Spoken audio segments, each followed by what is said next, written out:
Bonjour à tous, c'est avec plaisir que je vais vous partager la vitamine d'aujourd'hui et je prie vraiment pour qu'elle vous aide à persévérer dans la prière, dans ce mois de prière en tant qu'Église, ensemble, et aussi qu'elle vous encourage à faire la volonté de Dieu.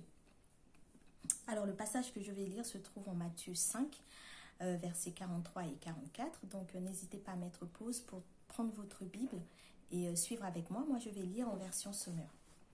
Vous avez appris qu'il a été dit, tu aimeras ton prochain et tu haïras ton ennemi. Eh bien moi je vous dis, aimez vos ennemis et priez pour ceux qui vous persécutent. Ce passage aborde un thème important, prier pour ses ennemis. Et ce qui soulève, c'est que nous avons des ennemis. Il n'y a pas de si. Tout le monde a des ennemis. Pour ceux qui ont des enfants en bas âge, des fois ils rentrent de l'école en pleurant, en disant il y a X ou Y qui me harcèlent, etc.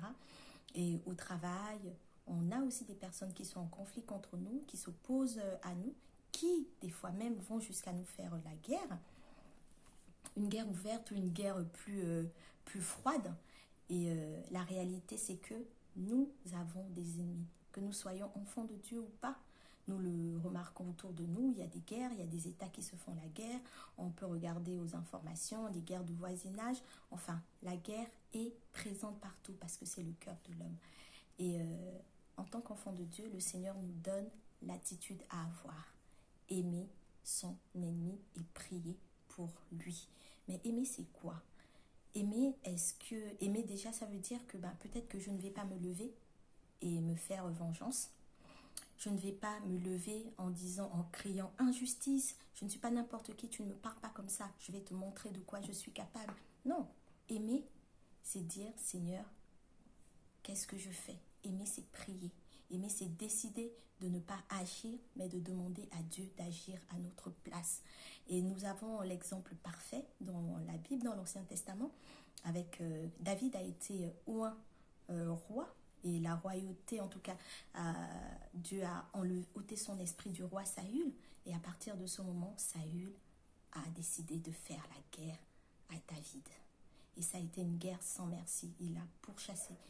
Et c'était horrible. David a vécu dans des endroits, il a dormi dans des grottes, etc. Il a eu des occasions à plusieurs reprises de tuer Saül. Mais ce n'était pas la volonté de Dieu. Quand il a aimé Saül en ne se vengeant pas lui-même. Il a aimé Saül en ne décidant pas de le tuer. Et il a prié pour lui. Et Dieu n'est pas resté insensible. Quand on lit les psaumes, on entend le roi David crier à Dieu, pourquoi me laisses-tu, pourquoi me persécutes-tu? Est-ce que tu entends mes prières? Il a crié à Dieu, il a les déposé à Dieu. Son cœur, il a épanché son cœur au pied de la croix et Dieu lui a fait justice. La justice de Dieu est toujours meilleure que la nôtre. Et la parole de Dieu dit que nous sommes des artisans de paix. Parce que je suis un artisan de paix, la parole de Dieu le dit, Dieu me le dit, je ne me fais pas justice. Quand je vais aller prier en disant, Seigneur, voici mon problème, Dieu va me donner l'attitude à avoir. Il va ouvrir des portes. Peut-être qu'il va mettre des personnes devant moi qui vont permettre que la situation se décante, mais je ne vais pas m'appuyer sur mes propres forces. C'est ça, aimer son prochain. C'est ne pas s'appuyer sur ses propres forces et ne pas prendre ses propres décisions, mais se fier aux décisions de Dieu. Lui faire confiance, décider que Seigneur, je vais prier pour ça et je vais attendre ton secours parce que mon secours vient de toi. Et ainsi, je serai un artisan de paix. Ainsi, je vais faire la volonté de Dieu et ainsi, je pourrai être le Fils de Dieu, agir comme lui, agir comme le Christ a agi envers nous, parce que la Bible dit qu'alors que nous étions des ennemis de Dieu, le Christ est mort pour nous. Et c'est ainsi que nous pouvons jouir de la vie que le Seigneur a pour nous. Nous sommes des artisans de paix. La justice de Dieu est meilleure que celle des hommes.